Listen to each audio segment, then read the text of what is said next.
Pada konten bahas kali ini, teman-teman, kita akan ngomongin tentang apa yang disampaikan oleh Mas Gibran di acara P3N yang diselenggarakan oleh Lemhanas pada tanggal 14 Juli tahun 2025. Dan secara spesifik kita akan membahas dua pembahasan menarik, teman-teman. Yang pertama adalah pemimpin harus aktif turun ke lapangan, dan yang kedua adalah LV, Gucci itu dibuat dari kemenyan hasil dari Indonesia. Dan gue rasa ini akan menjadi pembahasan yang menarik, so ya, mari kita mulai.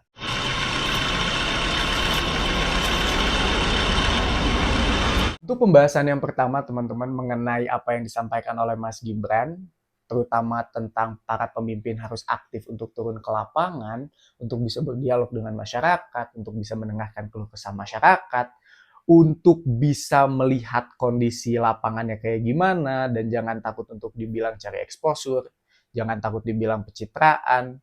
Itu adalah hal yang benar untuk disampaikan, dan gue tidak akan berdenial hal tersebut meskipun mungkin kalian akan sebel karena itu disampaikan oleh Mas Gibran. Well, itu terkesan tidak objektif. Mengetahui juga hal ini tuh benar dilakukan atau disampaikan dikarenakan memang di saat awal-awal Pak Prabowo dan Mas Gibran ini menjabat sebagai presiden dan wakil presiden, banyak sekali kan miskomunikasi untuk menanggapi masalah-masalah yang ada di lapangan. Masalah yang ada di lapangan A, solusi yang diberikan oleh pemerintah malah Z gitu loh. Sehingga ini tuh sebagai bentuk evaluasi, koordinasi, dan juga pembenahan diri pemerintah supaya di saat pemerintah ingin memberikan solusi terhadap masalah yang ada di lapangan, itu bisa lebih tepat karena para pejabat-pejabat publik ini turun ke lapangan gitu loh dan berdialog dengan masyarakat, ya mendengarkan keluh kesah masyarakat lah. Dan ini pun tidak mengkagetkan gua karena itu tuh adalah salah satu pesona yang sangat lekat dengan keluarga Pak Jokowi, teman-teman. Dan gue ngerasanya bahwa Mas Gibran ini pengen mewarisi apa yang dilakukan oleh ayahnya yaitu Pak Jokowi. Karena mungkin kalian juga ingat di saat Pak Jokowi ingin mencalonkan diri sebagai gubernur Jakarta, salah satu bentuk kampanye yang sering dilakukan oleh Pak Jokowi adalah turun ke masyarakat, belusukan kepada masyarakat, berdialog, mendengarkan keluh kesah pada masyarakat. Dan ya, itu adalah memang pesona-pesona yang sudah lekat dengan Pak Jokowi gitu loh. Dan itu adalah sisi yang bagi gue kenapa apa yang disampaikan oleh Mas Gibran itu dirasa benar. Untuk hal-hal yang dirasa tidak tepat berdasarkan apa yang disampaikan oleh Mas Gibran, gue tuh ada satu teori. Teori ini disampaikan oleh seorang bernama Max Weber di teorinya yang bernama Public Servant is Invincible. Nah, di dalam teorinya, Max Weber tuh bilang bahwa seorang pejabat publik itu harus dianggap sebagai pelayan publik yang bekerja di dalam bayang-bayang. Mereka bekerja bukan untuk mencari sorotan atau bahkan perhatian dari masyarakat, mereka bekerja untuk menjamin bahwa suatu negara itu dijalankan berdasarkan kepada sistem pemerintahan yang efisien dan juga netral. Max Weber juga bilang bahwa di dalam bentuk birokrasi yang ideal, pejabat publik itu harus bersifat anonim atau tidak diketahui agar tidak terjadinya kebergantungan penilaian suatu kebijakan berlandaskan kepada karisma individu. Dan untuk menilai suatu kebijakan kan kita harus bersifat objektif ya. Nah, dengan adanya seorang pejabat publik yang menerima sorotan terlalu banyak, yaitu dalam konteks ini dekat dengan masyarakat, itu tuh akan seringkali mengkacaukan penilaian kebijakan itu sendiri. Karena nanti pada akhirnya kebijakan itu dinilai secara subjektif berlandaskan kepada kedekatan masyarakat dengan pejabat publik yang menerima sorotan atau dalam konteks ini lagi dekat dengan masyarakat. Nah, itu adalah hal yang dirasa benar untuk melengkapi apa yang disampaikan oleh Mas Gibran, teman-teman. Dan ini juga bisa dikatakan menggambarkan bahwa memang di Indonesia ini sendiri, pejabat-pejabat publik yang dekat dengan masyarakat dirasa akan selalu menang dalam pemilihan apapun. Karena mereka terdapat hal-hal yang dirasa penting bagi masyarakat-masyarakat Indonesia. Contohnya bisa gue katakan kayak Pak Prabowo menang saat Pilpres. Kan Pak Prabowo menang dengan poin yang cukup besar ya. Satu putaran pula. Yang dalam kampanyenya itu ada gemoy, joget-joget, terus juga oke gas. Nah, hal ini tuh dirasakan oleh masyarakat-masyarakat Indonesia sebagai bentuk kedekatan Pak Prabowo dengan sifat-sifat masyarakat. Nah, masyarakat ngerasa bahwa, wah, presiden saya ternyata asik juga ya, atau capres yang ini asik juga ya, berbeda dengan capres-capres yang lain. Saya pilih dia, kayaknya dia asik. Nah, yang harusnya kita menilai seorang presiden berdasarkan apa yang ditawarkan kepada masyarakat melewati visi dan misinya, kita malah menilai seorang calon presiden itu berlandaskan kepada persona yang dia tunjukkan kepada masyarakat.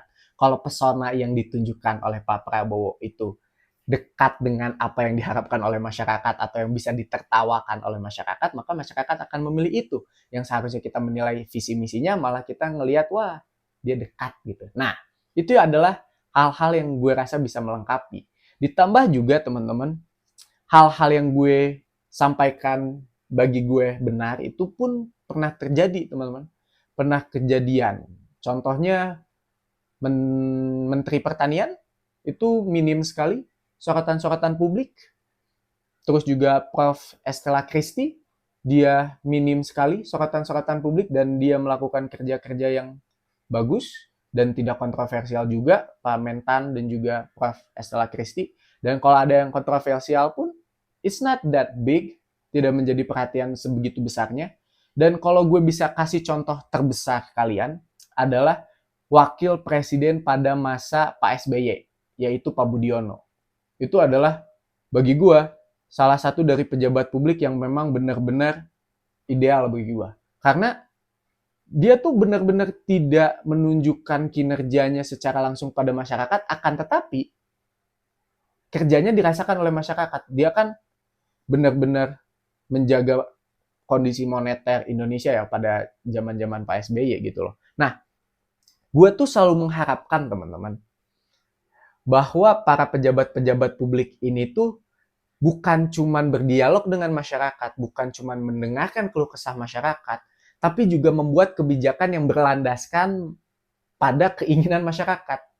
Membuat kebijakan yang merepresentasikan langsung keinginan-keinginan masyarakat. Nah, hal ini yang gue rasa tidak lengkap teman-teman dari apa yang sebenarnya dikatakan oleh Mas Gibran.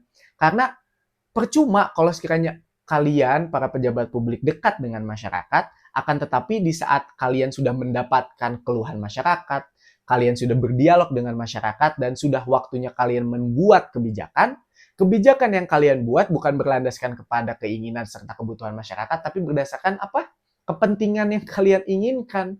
Dan kalian merasa bahwa suara-suara masyarakat ini bisa digunakan untuk mengamankan kepentingan politik kalian gitu loh.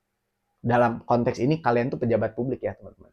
Dan itu adalah hal-hal yang gue takutkan dari pembahasan kita yang pertama. Dan untuk pembahasan yang kedua teman-teman, yaitu tentang LV dan Gucci itu hasil dari kemenyan asal Indonesia. Gue bisa mengatakan ke kalian bahwa memang betul bahwa Indonesia ini memiliki potensial yang sangat tinggi sekali di dalam industri parfum. Karena ada satu oil, gue lupa patchouli oil kah? Yang dimana patchouli oil ini tuh bisa menjadi komoditas yang dicari untuk membuat parfum. Dan secara persentasenya itu 90% bahwa patchouli oil itu ada di Indonesia. Dan gue lupa ada satu lagi minyak atsiri kah? Mungkin gue tidak terlalu paham tentang hal-hal yang kayak gini, tapi kalau kalian ingin lihat secara bentuk faktualnya, kalian mungkin bisa nonton Bang Rizky Ardi Prakoso. Dia CEO-nya Humans dan dia membongkar potensi industri parfum di Indonesia. Dan kalau kalian udah nonton, silahkan balik lagi ke sini bahwa memang betul Indonesia itu memiliki potensi yang sangat besar sekali di industri parfum Indonesia. Akan tetapi teman-teman, kita juga harus tahu bahwa industri parfum di Indonesia itu masih sangat muda.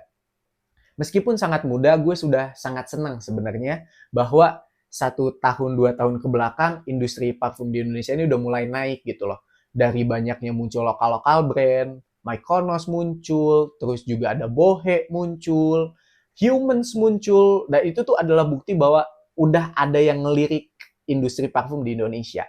Akan tetapi teman-teman, untuk bisa kita mengembangkan industri parfum, tentunya butuh adanya kesadaran dari masyarakat dan juga pemerintah. Masyarakat udah sadar nih, masyarakat udah muncul kesukaan mereka terhadap parfum. Makanya banyak sekali parfum-parfum yang dikatakan best seller selalu sold out di Indonesia. Mykonos California banyak. Terus juga ada apa tuh? Gue lupa. Parfum enak banget satu. Saf Co.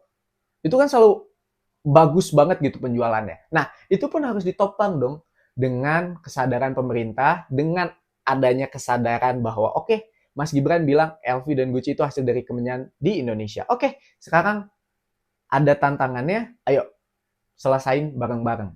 Dan tentunya ini kan hilirisasi ya, masuk konteks hilirisasi.